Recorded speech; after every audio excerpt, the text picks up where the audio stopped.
Hello everyone, welcome back to my channel, The English Sailor, the ultimate channel to leverage and beef up your vocabulary skills.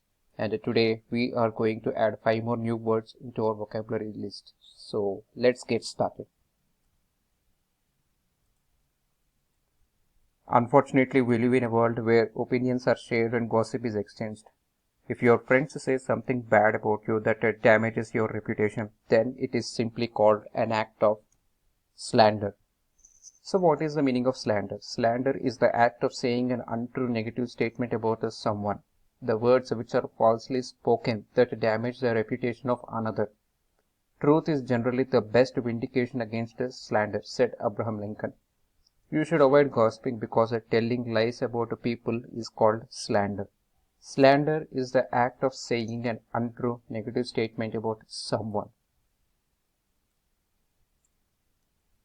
Often, many times we see people who are overly obedient to their bosses, but that obedience is not genuine.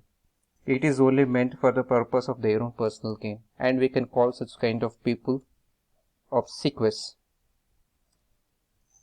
There are many words in the English language for a person or an action that is overly obedient and submissive. Obsequious people are usually not being genuine. They resort to flattery and other fawning ways to stay in the good graces of authority figures. An obsequious person can be called a bootlicker or a toady. You can also say that if someone gives an obsequious bow, a gesture that means your wish is my command. Obsequious. Obsequious people are generally overly obedient and submissive. So overly obedient and submissive is simply put together called obsequious. Next. We all know that an acid has the power to burn up anything. But it is not only the acid which can burn anything, but even the words. Few words can appease a heart and a few words can break a heart. The words which can hurt someone's feelings deeply, you can call it as vitriolic. Vitriolic is an adjective related to the noun vitriol, which means a metal sulfate. However, you will most likely not hear vitriolic used to describe a chemical reaction. You are more likely to hear vitriolic used to describe caustic words. We have seen some examples in recent political campaigns and the results are always embarrassing. So one opposition leader, he puts on the vitriolic comments upon the others. Avoid using vitriolic language whenever possible and you will keep your friends and your dignity. So vitriolic words are the words which can hurt someone's feelings deeply.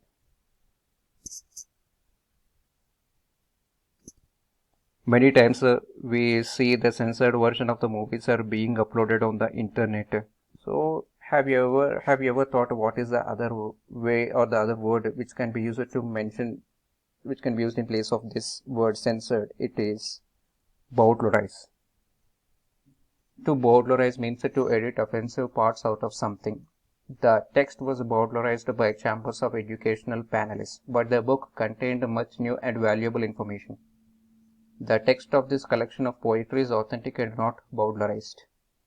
Next. They say obsession is essential to creativity. So what is meant by an obsession? An obsession is an idea or thought that continually preoccupies or intrudes on a person's mind. Obsession means the domination of one's thoughts or feelings by a persistent idea, image, desire, etc. If you have an obsession for something, you are totally fixated on something and unhealthily devoted to it. Adolf Hitler's interest in Norway was bordered on obsession. I did not understand the Iranian obsession with the French loan words. The search began as a project, quickly evolved into a challenge, and now an obsession. Obsession means an idea or thought that continually preoccupies or intrudes on a person's mind. So well, thank you so much for watching my video. In case if you have any feedback or suggestions, please do write in the comment section below. I will definitely go through it. And thank you so much for watching once again and have a great day.